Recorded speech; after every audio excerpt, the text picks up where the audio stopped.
बिस्मिल्लाहिर्रहमानिर्रहीम। अस्सलाम वालेकुम। हरीम शाह के पास मौलाना फजलुर रहमान की काबिल एतराज़ वीडियोज़ हैं और उन्होंने इनको लीक करने की धमकी भी दे डाली है। दोस्तों, पाकिस्तान में सियासी कशीदगी अपने अरूज पर है, लेकिन हरीम शाह की दबंग एंट्री ने वाकई ही सबको हैरान कर दिया और किसी को समझ नहीं आ रही कि हरीम शाह का इस तमाम मामले में क्या किरदार है। लेकिन हरीम शाह की एंट्री ने बड़े बड़ों को खामोश करवा दिया है। इससे पहले उन्होंने वजीर दाखिला राना सनाउल्लाह को धमकी दी थी कि अगर पाकिस्तान में इंटरनेट बहाल नहीं हुआ तो मेरे पास जो तुम्हारी वीडियोस हैं उनको लीक कर दूंगी और तुम्हारी असलियत सबके सामने ले आऊंगी।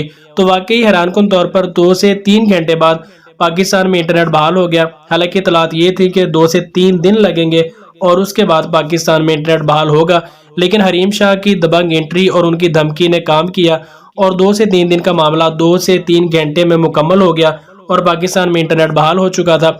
लेकिन उसके बाद अब जो मौलाना फजलुर रहमान के बारे में उन्होंने बयान दिया है कि मेरे पास मौलाना फजलुर रहमान की काबिल एतराज़ वीडियोज़ हैं और मैं बहुत जल्द उनको लीक करके मौलाना की जो असलियत है वो लोगों के सामने लेकर आऊंगी।